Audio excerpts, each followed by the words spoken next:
ஓம் சாந்தி 20/10/2024 பாபாவின் முரளியின் ஸ்லோகன்.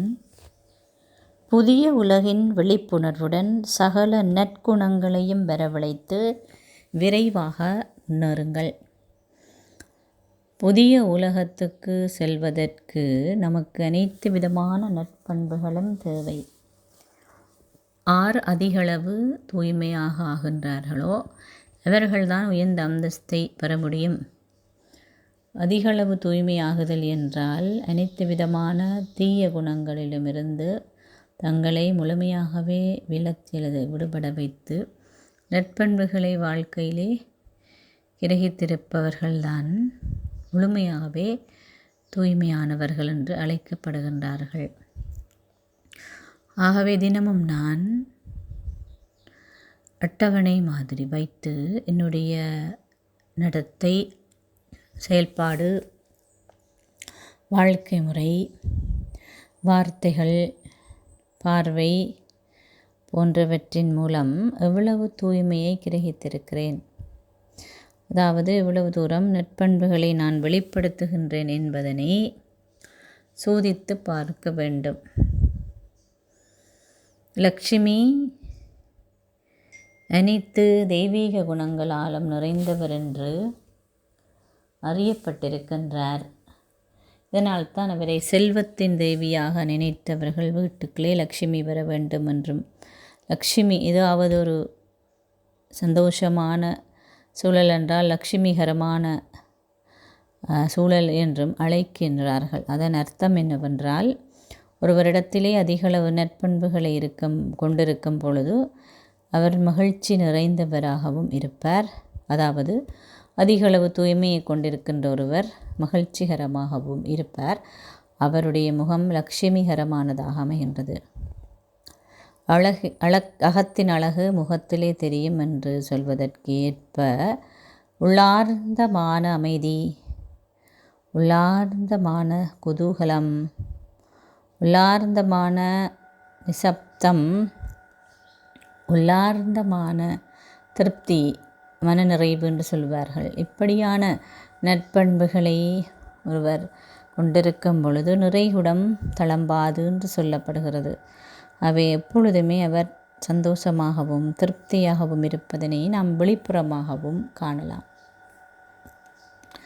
எவ்வாறு நாங்கள் கடற்கரையிலே நின்று சிறு கல்லுகளை எறியும் பொழுது அதிலிருந்து சிறு சிறு அந்த சுழி மாதிரி அலைகள் வந்து போகின்றது.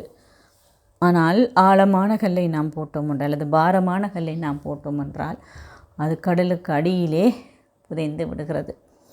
இவ்வாறு தான் அதிகளவு ஆழமான இந்த ஞான கருத்துக்களை நாங்கள் உள்ளே கிரகிக்க வெளிப்புறமாக நடக்கின்ற எந்த ஒரு விடயங்களும் ஒருவருக்கு பாதிப்பை ஏற்படுத்தாது. எவ்வளவு அதிகளவு ஞானத்தை கொண்டவராக ஒருவர் ஆகின்றாரோ அவ்வளவுக்கு அவர் லேசாக வர முடியும். சுவர்க்கத்துக்கு செல்வதற்கு லேசுத்தன்மை மிக மிக அவசியம். எல்லோருடனும் ஒத்துழைத்து அல்லது வளைந்து கொடுத்து போவது மிக அவசியம். அனைத்தையும் வருகின்ற சந்தர்ப்ப சூழ்நிலைகளை நாம் முகம் கொடுப்பது அவசியம். மற்றது எப்போ பார்த்தாலும் கவலையற்று சகித்து கொண்டு சந்தர்ப்ப சூழ்நிலைகளிலே நடந்து கொள்வது அவசியம். சின்ன சின்ன விடயங்களுக்கெல்லாம் கவலைப்படுவது என்பது சத்திய யுகத்து அல்லது புது யுகத்து சம்ஸ்காரங்கள் அல்ல. அவை நாம் அடிக்கடி என்னுடைய புது உலகத்தினுடைய வடிவத்தை, தேவ ரூபத்தை மனக்கண்ணிலே கொண்டு வரும் பொழுது எங்களால் இயல்பான முறையிலே புதிய சம்ஸ்காரங்களை அல்லது தெய்வீக குணங்களை வந்து விருத்தி செய்து கொள்ள முடியும். லக்ஷ்மியினுடைய உச்சியிலிருந்து உள்ளங்கால் வரை அல்லது தலையிலிருந்து உடம்பெல்லாமே நகைகளால் அலங்கரிக்கப்பட்டிருப்பதை நாங்கள் காண்கின்றோம். அத்தனை நகைகளும் நற்பண்புகளையே குறிக்கின்றன. வாழ்க்கையிலே இருக்கும் பொழுது, இந்த பிராமண வாழ்க்கையில் இருக்கும் பொழுது இத்தனை நற்பண்புகளை நான் கிரகித்து கொள்கிறேனோ அப்பொழுதுதான் என்னாலே இந்த நற்பண்புகளுடைய சேமிப்பை உருவாக்க முடியும். அதற்கு நான் இந்த கலியுகத்து விடயங்கள் அல்லது கலியுக மக்களுடைய தொடர்பு அல்லது அவர்களுடைய ஈர்ப்புகள் அல்லது விடயங்கள் எங்களுக்கு இருக்கின்ற ஈடுபாடுகளை நாம் நிறுத்தி கொள்ள வேண்டும். தீயவர்களுடைய முகத்தை நாங்கள் பார்க்கும் பொழுது அதே பழக்க வழக்கம் எங்களுக்கும் வருகின்றது. அதால் தான் நாங்கள் சொல்லுவோம், எங்களுக்கு ஒரு கூடாத நிலைமை ஏற்பட்டால் அல்லது ஏதாவது ஒரு சந்தர்ப்பம் எங்களுக்கு வந்து விட்டால் யாரிடம் மூஞ்சி நாண்டை பார்த்தனோ தெரியலேன்னு சொல்கிறோம். அதன் அர்த்தம் என்னவென்று சொன்னால், நாங்கள் சரியான ஒருவருடைய சகவாசத்தை கொண்டிருக்காமல் இருக்கிறோம். அவை நாங்கள் நல்ல சகவாசத்தை கொண்டிருக்க வேண்டும் என்று சொன்னால், ஞானம் நிறைந்தவர்கள், ஆன்மீகமான முயற்சியில் சரியான முறையில் ஈடுபடுகின்றவர்கள், விவேகிகள், அதாவது ஞானத்தை பயன்படுத்துகின்ற விவேகிகள், சங்கமயுகத்திலே சரியான முயற்சி செய்கின்றவர்களுடைய சகவாசத்திலும் ஞான கருத்து மற்றும் ஞான விடயங்கள், இறைவனுடைய நினைவு போன்றவற்றினுடைய சகவாசத்திலும் இருக்க வேண்டும். சகவாசம்தான் எங்களுக்கு மாற்றத்தை கொண்டிருக்கும். அடிக்கடி எனக்கு வர வேண்டியது, நான் வீட்டு செல்ல வேண்டும், நான் புதிய உலகத்துக்கு செல்ல வேண்டும், இந்த பழைய உலகத்திலே நான் தற்காலிகமாக ஒரு விருந்தினராகவே வந்திருக்கிறேன். பறவை பறந்து செல்கின்றது, அது தனக்கு விருப்பமான கொப்புகள் எல்லாம் இருக்கின்றது, தனக்கு தேவையான விடயங்களை அது சந்தோஷமாக அனுபவிக்கிறது. எதுவும் அதுக்கு நிரந்தரமில்லை. அதுபோலவே நாங்களும் விருந்தினர்களாக இந்த பூமிக்கு வந்தோம்.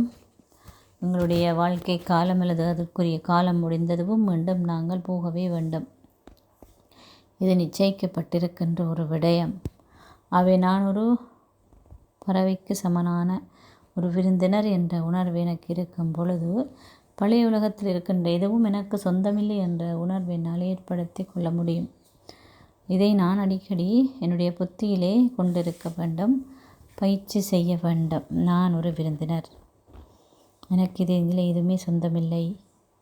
என்னை சுற்றி இருக்கின்ற அனைவருமே என்னுடைய நாடக பாகத்திலே நடிக்க வந்திருக்கின்ற பக்க காட்சிகளை அன்றி நிரந்தரமானது அல்ல.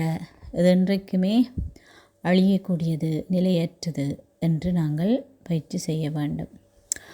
இப்போ ஒரு சில நிமிடங்கள் நம்முடைய உண்மையான எதிர்கால வடிவத்தை எங்கள் கண் முன்னாலே கொண்டு வருவோம்.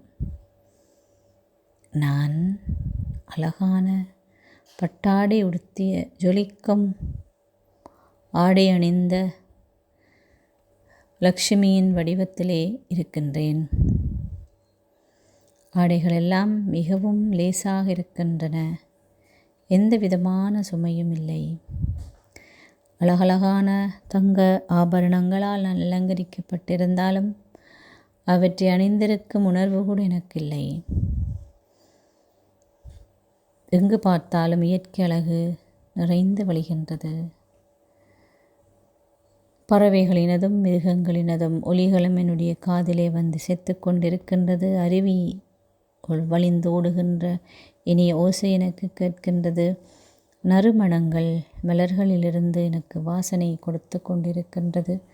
நான் இப்பொழுது இருக்கின்றது சம்பூர்ணமான தூய்மை நிறைந்த, சந்தோஷம் நிறைந்த உலகம், சுவர்க்கம். இந்த வடிவத்தை அடிக்கடி உங்களுடைய மனதிலே நீங்கள் கொண்டு வருவதன் மூலம் இலகுவாக தெய்வீக குணங்களை உங்களுடைய வாழ்க்கையிலே நீங்கள் கிரகித்து கொள்ளலாம். அவை நீங்கள் பயிற்சி செய்து பாருங்கள். உங்களுடைய முயற்சிக்கு நிச்சயமாக பலன் கிடைக்கும். ஓம் சாந்தி.